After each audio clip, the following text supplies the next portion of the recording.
বর্তমান কাঠামোতে নির্বাচন হলে আবারও ফ্যাসিবাদী শক্তির জন্ম নেবে। তাই রাষ্ট্রের সাংবিধানিক বিভিন্ন প্রতিষ্ঠানের সংস্কার ছাড়া তড়িঘড়ি কোনো নির্বাচনের বিপক্ষে নতুন দল গঠন করতে যাওয়া বৈষম্য বিরোধী আন্দোলনের নেতারা নতুন রাজনৈতিক বন্দোবস্তের বিষয়ে জোর দিয়ে তারা বলছেন, বিএনপি ও জামায়াত নানাভাবে আওয়ামী লীগকে রাজনীতিতে ফেরাতে চায়, এর বিরুদ্ধে মাঠে থাকবেন তারা। ইশতিয়াক ইমনের 2 পর্বের বিশেষ প্রতিবেদনের আজ দেখুন দ্বিতীয় পর্ব।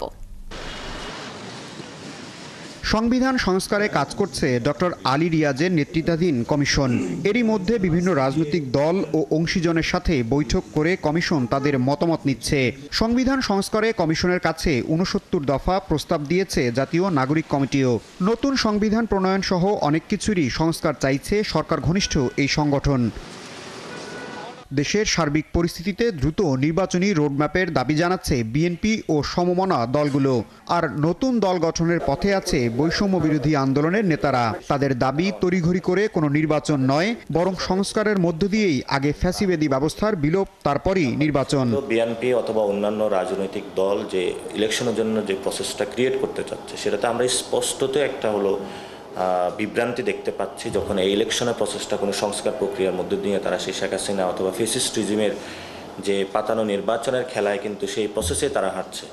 তো এই জায়গা থেকে আমরা মনে করি তাদের এই সংস্কার বা একটা ফেয়ার ইলেকশনে তাদের কোনো ওই ধরনের চিন্তা বা আমরা দেখতে পাচ্ছি না। ফলত তারা জনগণের সামনে একটা স্ট্যান্ডবাজি করছে। আমরা এই স্ট্যান্ডবাজির তীব্র বিরোধিতা করছি। সংস্কার প্রক্রিয়ার আগেই যদি এই ধরনের মাসল পাওয়ার এবং টাকার খেলা দিয়ে ইলেকশনের যে একটা পায়তারা, সেটাই বিএনপি দেশকে ওই জায়গায় নিয়ে যাচ্ছে। নতুন দলটির সম্ভাব্য নেতারা বলছেন, তাদের সাথে বিএনপি ও জামায়াতের সুস্পষ্ট রাজনৈতিক পার্থক্য থাকবে। তাদের মতে দুই দলই কোনো না কোনোভাবে আওয়ামী লীগকে রাজনীতির মাঠে রাখতে চায়।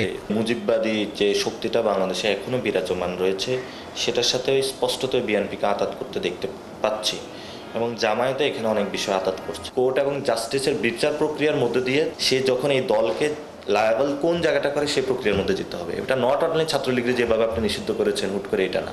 আমরা চাই একটা কমিশন হোক। বিভিন্ন রাজনৈতিক দলের দখল, চাঁদাবাজি, টেন্ডারবাজির সমালোচনা করে নাসিরউদ্দিন বলছেন, কেউ আবারও দেশে ফ্যাসিবাদী সংস্কৃতি প্রতিষ্ঠার চেষ্টা করলে তাদের বিরুদ্ধে তীব্র লড়াই হবে। আমাদের এতগুলা 2000 শহীদ হলো, আহত হলো, সেই জিনিসটাও কোনো রাজনৈতিক দল ধারণ করতে পারতেছে না। সেটাতে আমরা ব্যালট যুদ্ধের একটা ফাইট দিব। সেটাতে আমরা তাদেরকে বোঝানোর চেষ্টা করব যে আপনি যে ব্যালট যুদ্ধের কথা বলতেছেন, যে এটাও তরুণরা প্রস্তুত এবং তরুণরা এটাতে জয় হবে। যদি সেখানে তরুণদের কোথাও বাধাগ্রস্ত চেষ্টা করা হয়, যদি মাসল পাওয়ারে, সেখানেও আমরা লড়বো। যদি সেটা মানি দিয়ে অথবা কোনো কিছু, সেখানে শক্ত একটি লড়াই হবে এবং এই লড়াইয়ে আমরা তাদেরকে আহ্বান জানাবো, নিজেদের জায়গা থেকে সরে আসুন। যেভাবে হলো হাসিনা এখানে অ্যাডামেন্ট হয়ে একটি তরুণদেরকে শক্ত লড়াইয়ের সামনে ঠেলে দিয়েছে, আপনারা হাসিনার ওই জায়গাটায় স্পেসটা যাবেন না। নতুন দলের রাজনীতিতে চমক থাকবে উল্লেখ করে তিনি বলছেন, অতীতের জনবিরোধী রাজনীতির বিপরীতে পরিচ্ছন্ন রাজনীতি তাদের লক্ষ্য। কিছু লোকরে আমরা বিচারের আওতায় এনে বাকিদের সাথে মিলে ঝুলে আবার সেই 90-এর যে সেটেলমেন্ট, সেটা আমরা করে নিব। ইশতিয়াক ইমন, 71, ঢাকা।